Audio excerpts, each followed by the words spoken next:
Welcome back. हमने start किया हुआ था अपना इंट्रोडक्शन टू अकाउंटिंग, जिसमें हमने अपनी लास्ट वीडियो में 6 पॉइंट डिस्कस किए। आज की वीडियो में हम उससे नेक्स्ट चलेंगे। वीडियो स्टार्ट करने से पहले मेरी आपसे रिक्वेस्ट है कि मेरे चैनल को सब्सक्राइब करें, वीडियो को ज़्यादा से ज़्यादा लाइक करें, शेयर करें और बेल आइकन को ज़रूर प्रेस कर दें ताकि मेरे आने वाली हर नई वीडियो का नोटिफिकेशन टाइमली आपको मिल सके। तो लेक्चर को स्टार्ट करते हैं। हमारे पास 7th हमारा पॉइंट है basic accounting term. Student, it is the most important concept of our accounting subject, जिससे अकाउंटिंग के टर्म्स का क्लियर कट आइडिया हो जाता है, उसे अकाउंटिंग टर्म्स समझ आ जाती हैं, उसके लिए अकाउंटिंग कुछ मुश्किल नहीं है। इस पे बाकायदा से मैंने एक सेपरेट कंप्लीट डिटेलिंग वीडियो बनाई है जो कि आपको नेक्स्ट वही प्रोवाइड की जाएगी।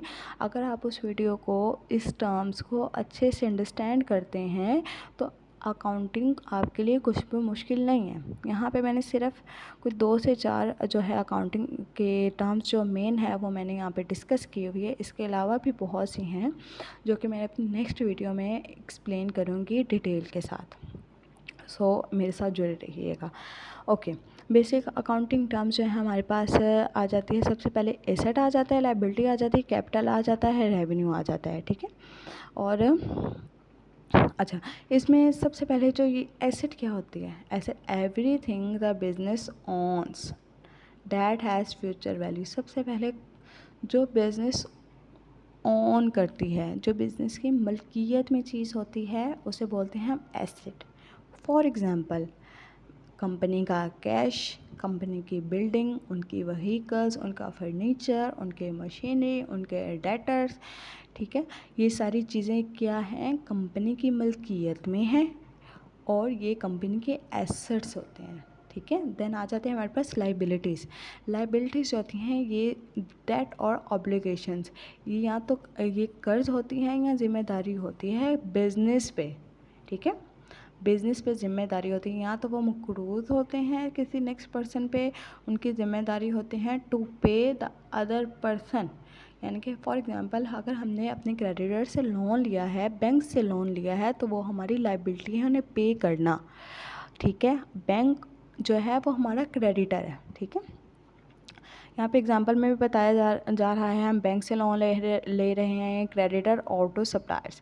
यहाँ अपने सप्लायर से क्रेडिट बेसिस पे क्या कर रहे हैं? परचेज़ कर रहे हैं, तो उन्हें उस कर्ज की वापसी करना हमारी क्या है? लाइबिलिटी है, हमारी जिम्मेदारी है। ठीक है। देन आ जाता है हमारे पास capital, the money that the owner has invest in the business. ठीक है, जो ओनर्स होते हैं वो जो मनी बिजनेस में इन्वेस्ट करते हैं उसे कैपिटल बोला जाता है। ठीक है। देन आ जाता है हमारे पास revenue, the money the business earn from its services और सेल। जो हम अपनी गुड्स और सर्विसेज सेल करके रिटर्न में हम मनी गेन करते हैं या अर्न करते हैं, मनी अर्न करते हैं, हम उसे अपने बिजनेस का रेवेन्यू बोलते हैं। ठीक है। And the last one is expenses, the cost needed to run the business. ठीक है, यानी कि हमें अपने बिजनेस को रन करने के लिए जो कॉस्ट रिक्वायर्ड होती है हम उसे एक्सपेंसेस बोलते हैं। ठीक है, यानी कि हम अपना बिज़नेस चला रहे हैं, अगर जो हमने बिल्डिंग रेंट पे ली हुई है तो उसका जो रेंट है वो हमारा एक्सपेंस है। जो हमने लेबर रखी हुई है, लेबर की जो सैलरीज, उनकी वेजेस जो हैं वो हमारा एक्सपेंसेस है।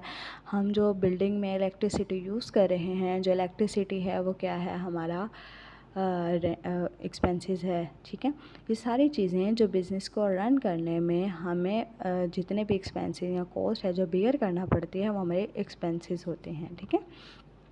अच्छा, 8 पॉइंट आता है हमारे पास, the golden rules of debit and credit. बेटा ये जो रूल्स हैं ना, अगर ये आपको समझ आ जाते हैं ना, अगर आप इसका कॉन्सेप्ट अच्छे से अपने माइंड में बिठा लेते हैं तो आपके लिए जर्नल एंट्रीज बनाना कुछ भी मुश्किल नहीं है। ठीक है, बच्चों को मुश्किल ही कहाँ होती है? जर्नल एंट्रीज़ बनाने में। ठीक है, क्योंकि फर्स्ट स्टेप ही जर्नल एंट्रीज़ होता है। जब तक आपको जर्नल एंट्रीज़ बनाना नहीं आएंगी आप नेक्स्ट मूव कर ही नहीं सकते। तो जर्नल एंट्रीज़ बनाने के लिए आपको कुछ रूल्स हैं जिन्हें अपने माइंड में रखना है। अगर आप इन्हें अच्छे से अंडरस्टैंड कर लेते हैं तो ईज़िली आप जर्नल एंट्रीज़ जो है वो बना सकते हैं। ठीक है, तो सबसे पहले these 3 rules are the core of accounting. Every transaction has a debit and credit. जैसे कि हम पढ़ चुके हैं कि एवरी ट्रांजेक्शन के 2 इफेक्ट होते हैं, क्रेडिट होता है, एक डेबिट होता है। ठीक है, and this rules tells you which one of use. और ये जो रूल्स हैं ये हमें बताते हैं कि इसमें कौन सा यूज़ होगा, कौन सा रोल यूज़ होगा। ठीक है, तो हमारे पास आते हैं 3 तरह के हमारे पास अकाउंट होते हैं। सबसे पहले एक पर्सनल अकाउंट होता है, एक रियल अकाउंट होता है, एक नॉमिनल अकाउंट होता है। पर्सनल अकाउंट जो होता है फॉर पीपल और ऑर्गेनाइजेशन के लिए यूज़ करते हैं। ठीक है, फॉर यानी कि अगर हम बाय और सेल कर रहे हैं किसी पर्सन से, किसी ऑर्गेनाइजेशन से, इट मीन्स कि वो हमारा क्या है, वो हमारा पर्सनल अकाउंट है भाई। तो इसमें क्या होगा, debit the receiver, credit the giver. ठीक है, यानी कि जिस पर्सन से हम कोई चीज़ परचेज़ कर रहे हैं उस पर्सन का नाम हो जाएगा हमारे पास डेबिट, और जा क्या रहा है हमारे पास, कैश जा रहा होगा या बैंक जा रहा होगा, वो हो जाएगा क्रेडिट। ठीक है, फॉर एग्जांपल मैंने फर्नीचर परचेज़ किया उससे, किसी पर्सन से फर्नीचर परचेज़ किया। ठीक है, तो इसमें क्या होगा कि हमारा जो है फर्नीचर जो है वो क्रेडिट हो जाएगा, डेबिट हो जाएगा। और जिससे किया, फॉर एग्जांपल मिस्टर अली से किया तो अली अकाउंट हमारे पास हो जाएगा, क्रेडिट हो जाएगा। ठीक है, तो हमने क्या किया, debit the receiver, credit the giver. ठीक है, उसके अलावा अगर हम इसके अलावा कोई एंट्री ले लेते हैं, कोई और एग्जांपल लेते हैं कि हमने सेल की गुड्स टू मिस्टर अहमद, तो इस क्या होगा, चीज़ें दे रहे हैं मिस्टर अहमद को, तो मिस्टर अहमद जो है हमारे पास डेबिट हो जाएगा। ठीक है, और हमारे पास क्रेडिट क्या होगा, हमारी सेल्स क्रेडिट होंगे। ये हम बहुत डिटेल के साथ समझेंगे, सिर्फ आपने ये चीज़ माइंड में रखनी है कि पर्सनल अकाउंट में हम क्या करते हैं कि debit the receiver, credit the giver. ठीक है, और ये हमारे पास यूज़ होता है फॉर पीपल और ऑर्गेनाइजेशन। देन आ जाता है हमारे पास real account. Real account use होता है फॉर एसेट्स और प्रॉपर्टी ऑफ बिजनेसेस।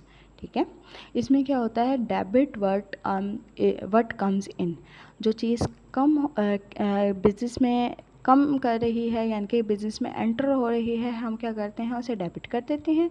और क्रेडिट द गोज़ आउट, और जो बिज़नेस से चीज़ जा रही है हम क्या करते हैं उसे क्रेडिट कर देते हैं। ठीक है, फॉर एग्जांपल मशीनरी बाय की गई है बिज़नेस के लिए। ठीक है, तो इसमें क्या चीज़ एंटर हो रही है, मैं पीछे बता के आई हूँ कि जो हमारी मशीनरी है वो हमारा एसेट होता है। ठीक है, तो इसमें क्या चीज़ एंटर होगी, हमारे पास मशीनरी हम बाय कर रहे हैं, ये बिज़नेस में एंटर होगी, और जा क्या रहा है, इसके बदले में या तो कैश जाएगा या बैंक जाएगा। ठीक है, तो ये चीज़ आपने माइंड में बिठानी है कि अगर तो किसी पर्सन और ऑर्गेनाइजेशन की बात होगी तो debit the receiver, credit the giver. ठीक है, और अगर बात हो रही है एसेट्स और प्रॉपर्टीज़ ऑफ बिज़नेस की, तो ये हमारा रियल अकाउंट है। यहाँ पे हम क्या होगा, जो चीज़ बिज़नेस में इन हो रही है हम उसे डेबिट कर देंगे, और जो चीज़ आउट हो रही है हम उसे क्रेडिट कर देंगे। ठीक है, देन आ जाता है हमारे पास nominal account. Nominal account use होता है फॉर एक्सपेंसेस एंड इनकम के लिए। ठीक है, debit all expenses and losses, जितने भी हमारे पास एक्सपेंस जो इनकर्ड हो रहे होंगे फॉर रनिंग द बिजनेस, वो हम क्या करेंगे, एक्सपेंसेस और लॉसेस हम उसे डेबिट कर देंगे, और क्रेडिट कर देंगे ऑल इनकम्स एंड गेन्स। ठीक है, हमारे पास जितने भी इनकम्स जो कि हमें हो रही हैं अपने बिज़नेस से, और यहाँ गेन हो रहा है अपने बिज़नेस से, उसे क्रेडिट कर देंगे। ठीक है, तो ये 3 चीज़ें आपने अपने माइंड में बिठानी हैं। Personal account for people organization, debit the receiver, credit the giver. Real account for assets of business, debit the comes in, what comes in, credit what goes out, and the last one is nominal account for expenses and income, debit all expenses and losses, credit all income and gain. ये चीज़ें आपने अपने mind में बिठानी है ये बहुत helpful हमारे लिए होंगी जब हम जर्नल एंट्रीज़ को बना रहे होंगे। अब हम देखेंगे कि हमारे अकाउंटिंग के साइकिल में कौन कौन से स्टेप्स जो है वो इन्वॉल्व होते हैं। सबसे पहले तो देखें बेटा, हमारे पास बिजनेस एक्टिविटी इनकर्ड होती है, ठीक है। इट मीन्स कि सबसे पहले जो हैपनिंग होती है वो होती है हमारे ट्रांजैक्शन की, यानी कि दो पार्टीज़ के दरमियान गुड्स और सर्विसेज सेल और परचेज़ हो रही होती हैं, ठीक है। तो सबसे पहला स्टेप है हमारे पास आइडेंटिफाई ट्रांजैक्शंस, जिसमें हम क्या करते हैं, अपनी ट्रांजैक्शन को सबसे पहले देखते हैं कि हाँ ये चीज़ सेल हो रही है और ये चीज़ बाय हो रही है। देन आता है हमारे पास जर्नल एंट्रीज। ट्रांजैक्शन जब हमारे पास आ जाती है तो हम अपने बुक्स ऑफ अकाउंट में हम क्या करते हैं, बुक्स ऑफ अकाउंट में अपने जर्नल में हम उसे क्या करते हैं, एंटर करते हैं, ठीक है। देन जर्नल में एंटर करने के बाद हम उसे लेजर में पोस्ट करते हैं। ये चीज़ मैं आपको बहुत डिटेल के साथ अकाउंटिंग की जब मैं आपको डेफिनेशन समझा रही थी तब मैं बहुत ही डिटेल के साथ मैंने आपको ये सारे पॉइंट समझाए हुए हैं, ठीक है। अच्छा, जिसने अभी तक मेरी लास्ट वीडियो नहीं देखी है, जिनको इनकी समझ ना आए वो प्लीज़ जाके मेरी पहले प्रीवियस वीडियो देखें, देन उन्हें बहुत अच्छे से क्लियर कट समझ आ जाएगी, ठीक है। जर्नल एंट्रीज़ को देन पोस्ट किया जाता है लेजर में, ठीक है। देन लेजर के बाद आ जाता है हमारे पास trial balance, to check the balance of all accounts.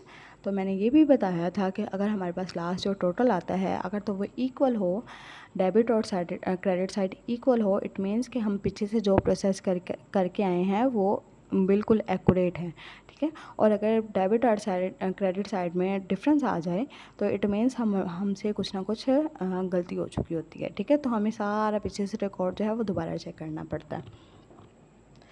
Then आता है हमारे पास लास्ट स्टेप जो होता है, हमने अपनी फाइनेंशियल स्टेटमेंट जो है वो प्रिपेयर करनी होती हैं ताकि हम अपने क्रेडिटर्स को या आउटसाइडर्स हमारे पास जितने भी होते हैं हम उन्हें बिजनेस की पोजीशन दिखा सकें, ठीक है। ओके, अब हम देखते हैं कि हमारे पास जो फाइनेंशियल स्टेटमेंट्स होती हैं वो कौन कौन सी होती हैं। हमारे पास जो हैं वो 3 मेजर और मोस्ट इम्पॉर्टेंट फाइनेंशियल स्टेटमेंट जो हैं वो प्रिपेयर होती हैं, ठीक है। सबसे पहले हमारे पास इनकम स्टेटमेंट। जो इनकम स्टेटमेंट होती है वो बिजनेस का प्रॉफिट और लॉस शो करवा रही होती है। It means all over the period में हमें प्रॉफिट हुआ या लॉस हुआ, अगर हमने ये चीज़ देखनी है तो हम क्या करेंगे, अपनी इनकम स्टेटमेंट को देखेंगे, ठीक है।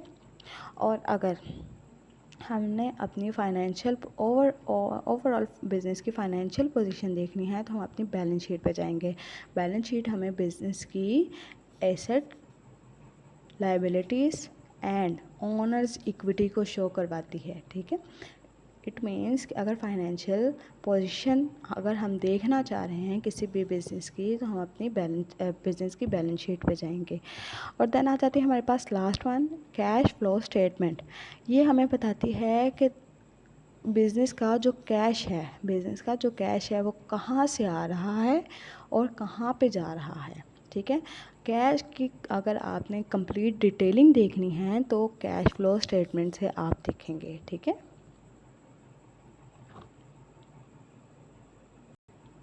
देन आता है हमारे पास इम्पोर्टेंस ऑफ अकाउंटिंग। तो देखते हैं कि किस किस चीज़ के लिए ये इम्पोर्टेंट होती है। सबसे पहले it helps in making good decision. सबसे पहले तो ये मैनेजमेंट के लिए बहुत इंपॉर्टेंट होती है ताकि वो बिज़नेस की बेटरमेंट के लिए अच्छे डिसीजन कर सकें। Then it helps measure business की परफॉर्मेंस को मेजर करती है। मीन्स के प्रीवियस में हमारी परफॉर्मेंस क्या थी, हमें क्या प्रॉफिट हुआ और यानी कि कितना लॉस हुआ, करंट में हम किस पोजीशन पे चल रहे हैं, ये सब चीज़ हमें बताती है। It builds trust with investors and bank. ये हमारा ट्रस्ट जो है वो बिल्ड करती है इन्वेस्टर्स के साथ या बैंक्स के साथ।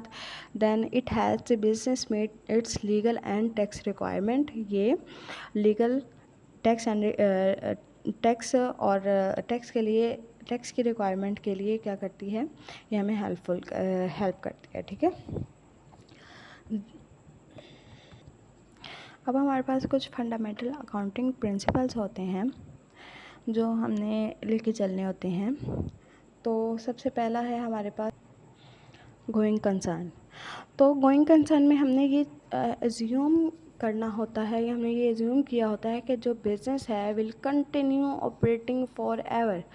हम बिज़नेस जो है वो इसलिए नहीं यानी कि स्टार्ट करते कि हम उसे 1 साल लेके चलेंगे या 2 साल लेके चलेंगे। हम बिज़नेस जो है वो रन करते हैं इस थिंकिंग के साथ कि ये हमारा हमेशा चलेगा, ठीक है। देन आ जाता है हमारे पास एक्रूअल बेसिस। एक्रूअल बेसिस में ये होता है कि ट्रांजैक्शन तब भी रिकॉर्ड की जाती है जब वो हैपन हो रही हो ट्रांजैक्शन, ठीक है। यानी कि अगर लेन देन हुआ है तो उसी टाइम पे हम उसे रिकॉर्ड कर लेंगे, ठीक है। ना कि उसे तब रिकॉर्ड करेंगे जब हम उसे कैश रिसीव और पे कर रहे होंगे, ठीक है। ये हमारी एजम्पशन है एक। देन आ जाता है हमारे पास कंसिस्टेंसी। कंसिस्टेंसी में ये होता है कि हम सेम रूल्स और मेथड को कंटिन्यू करेंगे हमारे आइंदा आने वाले सालों के लिए भी, ताकि हम उसे अच्छे से कंपेयर कर सकें और अंडरस्टैंडिंग ईजी हो सके। देन आ जाता है हमारे पास कंजर्वेटिज़म। व्हेन इन डाउट्स, यानी कि अच्छा इसका सिंपल ये है कि हमारी अकाउंटिंग का ना एक रूल है कि अगर जो लॉस है वो अगर हम यानी कि हमें है कि फ्यूचर में हमें लॉस होगा तो हम अभी से उसे रिकॉर्ड कर लेंगे, ठीक है। लेकिन प्रॉफिट जब तक हैपन नहीं हो जाता हम प्रॉफिट को बिल्कुल भी अपनी बुक्स ऑफ अकाउंट में रिकॉर्ड नहीं करते जब तक कि हैपन नहीं हो जाता, ठीक है। लॉस का हमें डाउट ही होता है हम उसे रिकॉर्ड कर लेते हैं, लेकिन हम प्रॉफिट को नहीं रिकॉर्ड करते। तो ये था मेरा आज का लेक्चर, जिसमें हमने इंट्रोडक्शन टू अकाउंटिंग की जो कंप्लीट जो एक्सप्लेनेशन है उसे हमने देखा। आई होप कि आपको हर पॉइंट की अच्छे से समझ आई हो। फिर भी अगर किसी भी पॉइंट में किसी भी चीज़ में कन्फ्यूजन हो तो आप मुझे कमेंट कर सकते हैं। मैं आपके हर कमेंट का रिप्लाई करूँगी। और नेक्स्ट जो है वीडियो उसमें हम करने वाले हैं अपनी बेसिक अकाउंटिंग टर्म्स, ठीक है। उसे हम डिटेल में समझने वाले हैं, जो कि एक बहुत ही इम्पोर्टेंट वीडियो है हमारे अकाउंटिंग के स्टूडेंट्स के लिए, हमारे कॉमर्स के स्टूडेंट्स के लिए। सो स्टे ट्यून्ड और मेरे साथ जुड़े रहिएगा। अगली वीडियो तक के लिए मैं आपसे इजाज़त चाहूँगी। अल्लाह हाफिज़, टेक केयर।